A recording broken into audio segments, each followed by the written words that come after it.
Hello everyone, welcome to my YouTube channel. तो आज हम सत्या के चैप्टर नंबर 13 का एक और टॉपिक स्टार्ट कर रहे हैं जिसका नाम है major pathways of carbohydrate metabolism. तो इस टॉपिक में हम जो मेजर पाथवेज हैं कार्बोहाइड्रेट मेटाबॉलिज्म के उनको डिस्कस करने वाले हैं। तो थोड़ा बहुत उन पाथवेज के बारे में इस टॉपिक में हम पढ़ेंगे। तो स्टार्ट करते हैं। The important pathways of carbohydrate metabolism are listed.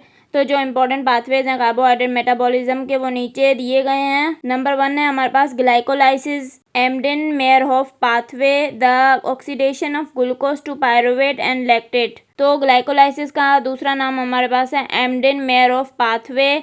Glycolysis में हमारे पास क्या होता है कि ग्लूकोज की ऑक्सीडेशन होती है, मतलब ग्लूकोज टूटता है और ये हमारे पास या तो पायरुवेट बनाता है या लैक्टेट बनाता है। Number 2 pathway citric acid cycle, इसको हम क्रेब साइकिल भी बोलते हैं और ट्राई कार्बोक्सिलिक एसिड साइकिल भी बोलते हैं। The oxidation of acetyl CoA to carbon dioxide. Citric acid cycle में हमारे पास क्या होता है कि ऑक्सीडेशन होती है एसिटाइल कोए की कार्बन डाइऑक्साइड में। Kreb cycle is the final common oxidative pathway for carbohydrates, fats और amino acids through acetyl CoA. Kreb cycle जो है वो हमारे पास कार्बोहाइड्रेट्स के लिए, फैट्स के लिए और अमाइनो एसिड्स के लिए एक फाइनल कॉमन ऑक्सीडेटिव पाथवे होता है। मतलब ये नहीं है कि सिर्फ ये हमारे पास कार्बोहाइड्रेट में होगा, ये हमारे पास कार्बोहाइड्रेट, फैट और अमाइनो एसिड सब में ये पाथवे होता है। ये कॉमन ऑक्सीडेटिव पाथवे है और इसमें हमें एसिटाइल कोए रिक्वायर्ड होता है। तो एसिटाइल कोए के बगैर क्रेब साइकिल नहीं चल सकती। नंबर 3 पाथवे है gluconeogenesis, the synthesis of glucose from non carbohydrate precursors, example amino acids, glycerol etcetera. Gluconeogenesis का मतलब है नॉन कार्बोहाइड्रेट प्रीकर्सर से ग्लूकोज की सिंथेसिस होना।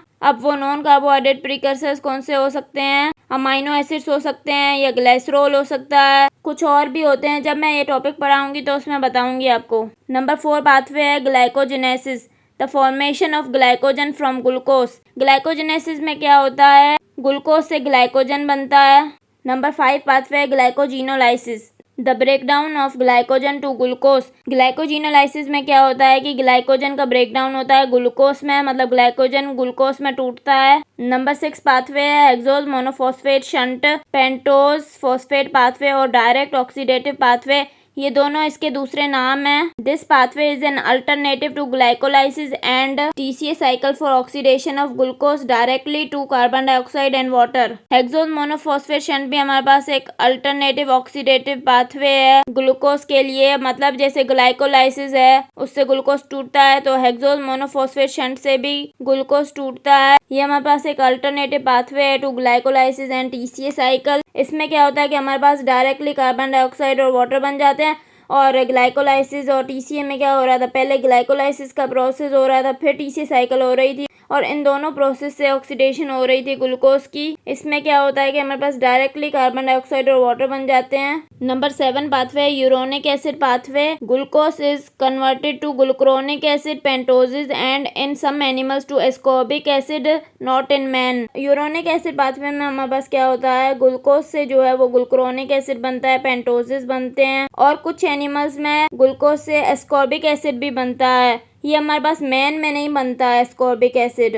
This pathway is also an alternative oxidative pathway for glucose. ये pathway भी हमारे पास एक अल्टरनेटिव ऑक्सीडेटिव पाथवे है ग्लूकोज के लिए। मतलब ग्लाइकोलाइसिस ही सिर्फ एक पाथवे नहीं है ऑक्सीडेशन ऑफ ग्लूकोज के लिए, हमारे पास अल्टरनेटिव पाथवेज भी हैं ऑक्सीडेशन ऑफ ग्लूकोज के लिए। जैसे हमने HMP शंट पढ़ा था अभी, और ये यूरोनिक एसिड पाथवे भी एक अल्टरनेटिव पाथवे है। इसके बाद नंबर 8 पाथवे है हमारे पास galactose metabolism, the pathways concern with the conversion of galactose to glucose and the synthesis of lactose. Galactose metabolism में हमारे पास कुछ पाथवेज होते हैं जो क्या करवाते हैं? कन्वर्जन करवाते हैं गैलेक्टोज की ग्लूकोज में और इस पाथवे में हमारे पास सिंथेसिस होती है लैक्टोज की भी। नंबर 9 पाथवे है fructose metabolism, the oxidation of fructose to pyruvate and the relation between fructose and glucose metabolism. Fructose metabolism में हमारे पास क्या होता है कि फ्रक्टोज की भी ऑक्सीडेशन होती है पायरुवेट में, मतलब फ्रक्टोज से पहले ग्लूकोज बनता है और फ्रक्टोज के मेटाबॉलिज्म में हमारे पास रिलेशन बताया गया है फ्रक्टोज और ग्लूकोज मेटाबॉलिज्म का। जब हम फ्रक्टोज का मेटाबॉलिज्म पढ़ेंगे तो मैं आपको ये बताऊंगी। Number 10 pathway amino sugar and mucopolysaccharide metabolism, the synthesis of amino sugars and other sugars for the formation of mucopolysaccharides and glycoproteins. तो इस मेटाबॉलिज्म में हमारे पास क्या होता है कि अमाइनो शुगर्स और दूसरे शुगर्स की सिंथेसिस होती है और फिर इन शुगर से हमारे पास म्यूकोपॉलीसेकेराइड्स और ग्लाइकोप्रोटीन्स बनते हैं। तो ये सारे पाथवेज से कार्बोहाइड्रेट मेटाबॉलिज्म के। अगर आपको मेरा लेक्चर पसंद आया तो प्लीज़ मेरे चैनल को सब्सक्राइब करें, लाइक करें और बेल आइकन को प्रेस करें। Thank you.